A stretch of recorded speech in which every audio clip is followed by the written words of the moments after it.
السلام علیکم ورحمۃ اللہ وبرکاتہ۔ الحمدللہ وحدہ والصلاة والسلام علی من لا نبی بعدہ، اما بعد، بسم اللہ الرحمن الرحیم۔ معزز سامعین و ناظرین، رمضان المبارک کا مہینہ شروع ہونے والا ہے اور آپ میں سے بہت سارے حضرات تراویح میں قرآن پاک سنائیں گے۔ اللہ تعالی ہم سب کا قرآن پاک سنانا تراویح میں قبول و منظور فرمائیں۔ جو لوگ تو سارا سال قرآن پاک پڑھتے رہتے ہیں اور ان کو خوب یاد بھی ہے، ان کے لیے تو کوئی ایسا مسئلہ نہیں ہے، لیکن بعض حضرات اپنی مصروفیات کی وجہ سے قرآن پاک کو سارا سال نہیں دہرا سکتے، سال بھر وہ نہیں پڑھتے۔ وہ جب تراویح میں قرآن پاک سناتے ہیں تو تراویح میں سنانے میں بعض مسائل ان کو پیش آتے ہیں۔ بہت سارے حضرات نے یہ پوچھا کہ تراویح میں جب قرآن پاک سنانا ہوتا ہے تو اس میں بہت ساری غلطیاں آتی ہیں، یاد صحیح نہیں ہوتا۔ تو میں نے سوچا کہ اس پر ایک ویڈیو بنا دی جائے تاکہ ہمارے احباب کو وہ سن کے اس سے فائدہ حاصل ہو سکے۔ اس میں چند چیزیں یاد رکھیں۔ چند چیزیں تو وہ ہیں جن کا تعلق منزل سنانے کے ساتھ ہے، اور ایک دو باتیں وہ ہیں کہ جن کا تراویح کے وقت قرآن پاک پڑھنے کے ساتھ جس کا تعلق ہے۔ جو منزل یاد کرتے وقت جو ہم سے کچھ بعض غلطیاں ہوتی ہیں، وہ گزارشات آپ ذرا کے سامنے سب سے پہلے میں شیئر کروں گا۔ ان میں سب سے جو پہلی بات ہے وہ یہ کہ آپ منزل کو یاد کرتے وقت پورے پارے کو پھیرا نہ دیں، بلکہ ایک ایک رکوع کر کے یاد کریں۔ ایک رکوع کو پڑھیں اور اس کے بعد دوسرے رکوع کو۔ دوسری بات یہ کہ جو رکوع آپ نے پڑھنا ہے اس کو کس طرح سے پڑھنا ہے۔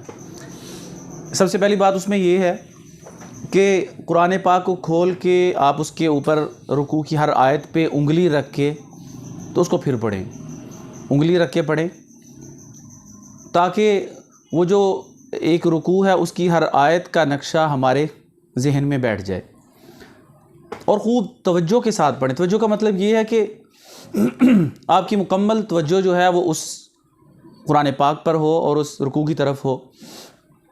ہوتا عام طور پر یہ ہے کہ ہم پڑھ تو رہے ہوتے ہیں منہ سے، لیکن یہ کہ ہماری جو سوچ ہوتی ہے وہ پورے جہان کی سیر کر رہی ہوتی ہے، جس سے اس کا جو نقشہ ہے وہ ہمارے ذہن میں نہیں بیٹھتا، اور اس کو آپ 5 دفعہ 10 دفعہ پڑھ لیتے ہیں لیکن وہ آپ کے ذہن میں اس کا نقشہ نہیں بیٹھتا۔ تو اس کو ایک تو یہ کہ توجہ کے ساتھ، خوب توجہ کے ساتھ پڑھیں۔ اور اسی طرح دوسری بات یہ ہے کہ تیز نہ پڑھیں، رفتار آپ کی جو ہے وہ تیز نہ ہو، سپیڈ آپ کی تیز نہ ہو، بلکہ سلو سپیڈ کے ساتھ پڑھیں، آرام آرام سے پڑھیں۔ عموماً ہوتا یہ ہے کہ ہم یہ سمجھتے کہ ٹائم ہمارے پاس کم ہے اور ہم اس کو بہت زیادہ سپیڈ کے ساتھ پڑھتے ہیں۔ یہ یاد رکھیں بات کہ ہم اگر سپیڈ کے ساتھ ایک رکوع کو 10 دفعہ پڑھ لیں، لیکن اسی رکوع کو اگر ہم آہستہ سلو سپیڈ کے ساتھ پڑھیں، وہ 10 دفعہ پڑھنے سے ہمارے ذہن میں نہیں بیٹھے گا، بلکہ وہ ایک دفعہ جو پڑھا ہوا اس کے ساتھ ہمارے ذہن میں وہ رکوع بیٹھے گا۔ اور پھر یہ کہ تیسری بات یہ کہ اونچی آواز سے پڑھیں، سپیڈ سلو ہو اور آواز آپ کی اونچی ہو، منہ کے اندر نہ پڑھیں اور آہستہ آواز سے نہ پڑھیں، اونچی آواز سے پڑھیں۔ پڑھنے کا جو انداز اور اس کی رفتار کیا ہونی چاہیے، مثلاً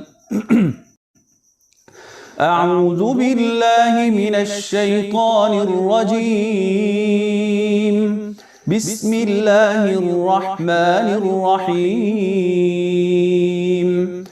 یا ایہا الذین آمنوا کتب علیکم الصیام کما کتب علی الذین من قبلکم لعلکم تتقون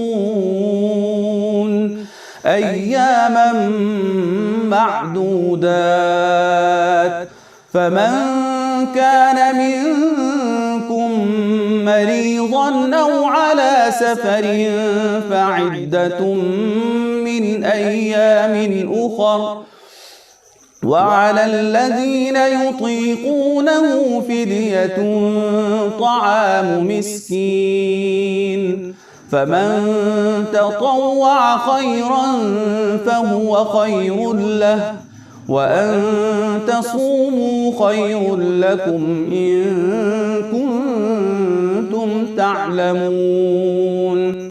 شهر رمضان الذي أنزل فيه القرآن هدى للناس وبينات من الهدى والفرقان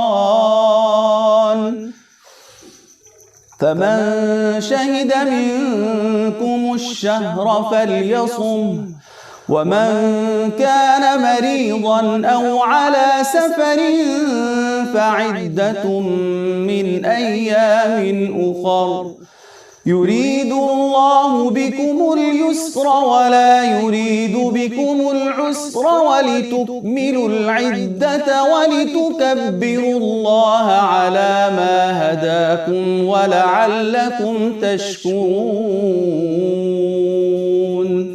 اس رفتار کے ساتھ آپ پڑھیں اور جس رکوع کو آپ پڑھ رہے ہیں اس کو آپ 2 3 4 دفعہ انگلی رکھ کے سلو سپیڈ کے ساتھ تسلی کے ساتھ اس کو پڑھ لیں. جب مکمل یہ آپ اس کو 3 4 دفعہ پڑھ لیں اور اس کے بعد پھر اس رکوع کو آپ زبانی پڑھنے کی کوشش کریں. اس میں پھر جو غلطیاں ہیں اس کو پھر ٹھیک کریں. ایسا کرنے سے انشاءاللہ آپ کو ایک تو وہ جو ذہن نشین ہو جائے گا، اچھی طرح اس کا نقشہ ذہن نشین ہو جائے گا. اور جو تراویح کے اندر بعض چیزیں ہیں وہ توجہ فرمائے کہ پہلی بات تو یہ کہ تراویح کی جو ٹینشن ہے وہ ذہن سے نکال دیں کہ تراویح میں نے سنانی ہے، اس میں غلطی نہ آ جائے. غلطی آ جائے کوئی مسئلہ نہیں ہے، غلطی کا آ جانا خود جان بوجھ کے تو غلطی کوئی نہیں کرتا، لیکن غلطی کا آ جانا اس میں کوئی ایسا مسئلہ نہیں ہے. ائمہ حضرات، ائمہ حرمین شریفین، ان کی بھی بعض جگہ پہ غلطی آ جاتی ہے، اس میں ایسی کوئی ٹینشن کی بات بالکل نہیں ہے.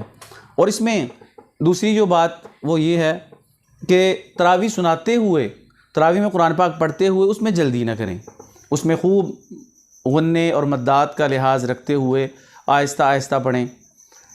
اس میں آپ یہ یاد رکھیں کہ جب تراویح میں ہم قرآن پاک تیز پڑھتے ہیں، تیز پڑھنے کی کوشش کرتے ہیں، اس میں اور آہستہ پڑھنے میں فرق کوئی خاص طور پہ نہیں پڑتا. کوئی خاص اس میں تیز پڑھنے میں وقت کا فرق کوئی نہیں پڑتا، بلکہ صرف 5-7 منٹ، حد زیادہ سے زیادہ 10 منٹ کا فرق پڑے گا. اور اس 10 منٹ اگر آپ وہی اس کو آپ سلو آہستہ انداز سے آپ پڑھیں تو اس میں ایک تو یہ کہ آپ کو بھولے گا نہیں، غلطی نہیں آئے گی انشاءاللہ. دوسرا یہ کہ قرآن پاک مزے کے ساتھ آپ پڑھیں گے. امید ہے انشاءاللہ آپ کو یہ میری گزارشات پسند آئی ہوں گی. اللہ تعالی ہمیں ان پر عمل کرنے کی توفیق عطا فرمائے. اور اس کو ویڈیو کو اگر ہو سکے تو اپنے دوست احباب سے شیئر کریں. شاید ان گزارشات پہ اگر کسی کے عمل کرنے سے اس کا فائدہ ہو جائے تو ہمیں دعا میں وہ یاد رکھے اور آپ بھی حضرات دعا میں یاد رکھیں. والسلام علیکم ورحمۃ اللہ وبرکاتہ.